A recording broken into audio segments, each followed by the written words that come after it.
Hey everyone, and welcome to this explainer. Look, I know that as parents, caregivers, and just health-conscious folks in general, you are constantly making decisions to protect your family. It's a tough job. So today, I want you to kind of think of me as your trusted family doctor, just sitting down with you in your living room to talk about something you literally consume every single day: milk. Our goal over the next few minutes is pretty straightforward, but it's incredibly important. We're going to decode the dairy aisle together. By the end of this, you'll be completely empowered to make the absolute safest, healthiest daily dairy choices for the people you love. So here is our roadmap for today. We'll look at the marketplace, decode the colors, dive into A1 versus A2 protein, bust the boiling myth, compare UHT versus pouches, and wrap up with your family safety guide. Let's get right to it. Section 1. The Indian Milk Marketplace. Okay, let's dive right in and look at the massive scale of the modern dairy industry. We all have this beautifully pure, traditional image of milk in our minds, right? The local cow, the direct connection to the source. But honestly, contrast that with the reality of the market today. It's this incredibly complex, automated factory system. And it begs a really serious question.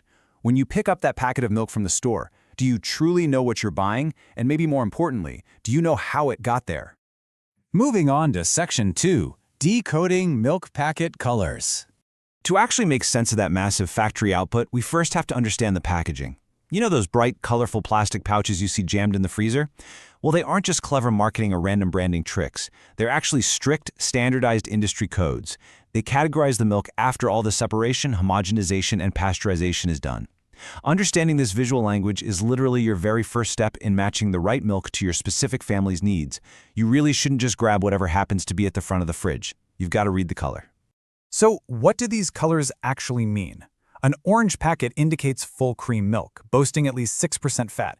That is absolutely vital for growing children who desperately need those healthy fats for brain development or, if you're making curd and sweets at home. On the flip side, if you're a calorie-conscious adult, you'll probably want to reach for the blue-toned milk at 3% fat, or maybe the magenta double-toned milk, which is down at 1.5% fat. Green kind of sits right in the middle as your standardized daily option. Matching the exact color to the consumer in your house is your very first line of defense when it comes to dietary health.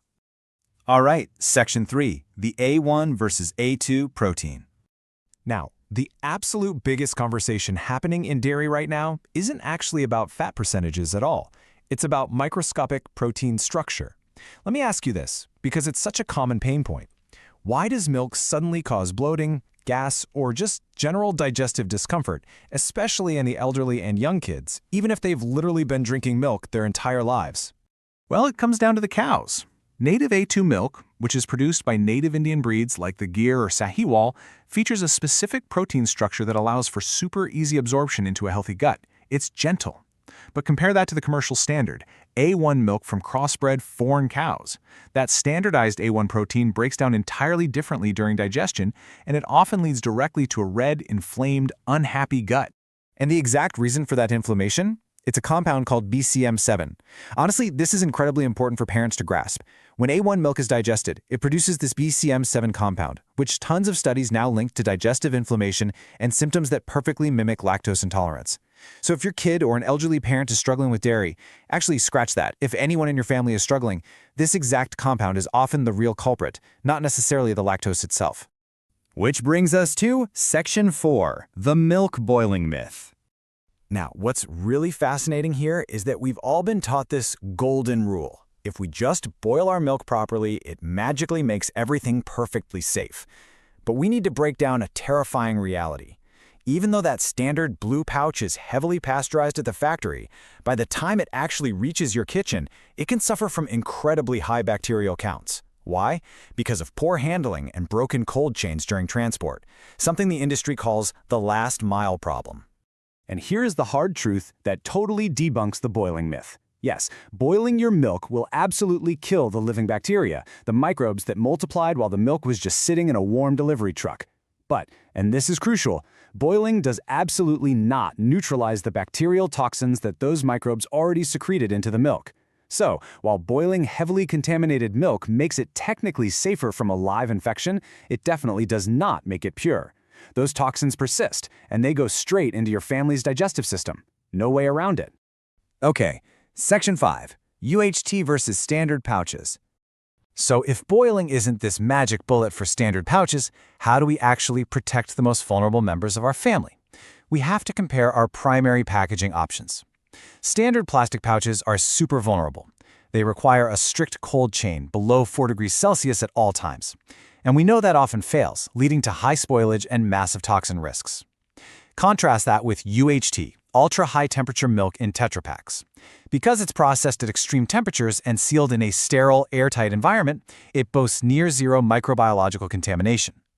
For kids whose immune systems are still developing, or elderly family members with sensitive guts, sterile UHT milk removes the danger of that broken cold chain entirely. It's a real game changer.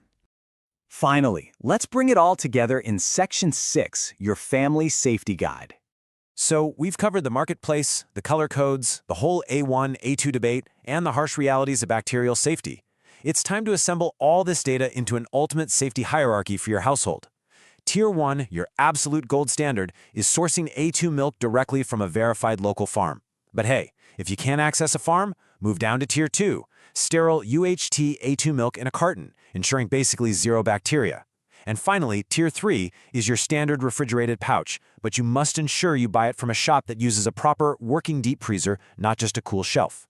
Now, while official reports do say about 90% of packaged milk is safe from actual adulteration, that still leaves a 10% risk of nasty things like detergents or starch sneaking in. So let's empower you with 3 rapid-fire immediate tests you can do at home right now to play detective. First, the lather test. Shake some milk with water. If a thick lather persists, you might have detergent in there. Second, the iodine test. Add a single drop of iodine to boiled milk. If it turns a distinct blue, starch has been added to thicken it up. And third, the litmus test. If a red litmus strip turns blue when dipped in your milk, it could contain urea or ammonia. These are quick, brilliant little life hacks to verify your source today. If you take literally only one thing away from our time together today, please let it be this golden rule. Stop buying based on brand alone. Buy based on the source. Prioritize verified farms. Prioritize that easy-to-digest A2 protein. And if you are ever in doubt about the cold chain in your area, prioritize UHT Tetra Paks over those plastic pouches. Remember, your health is an investment.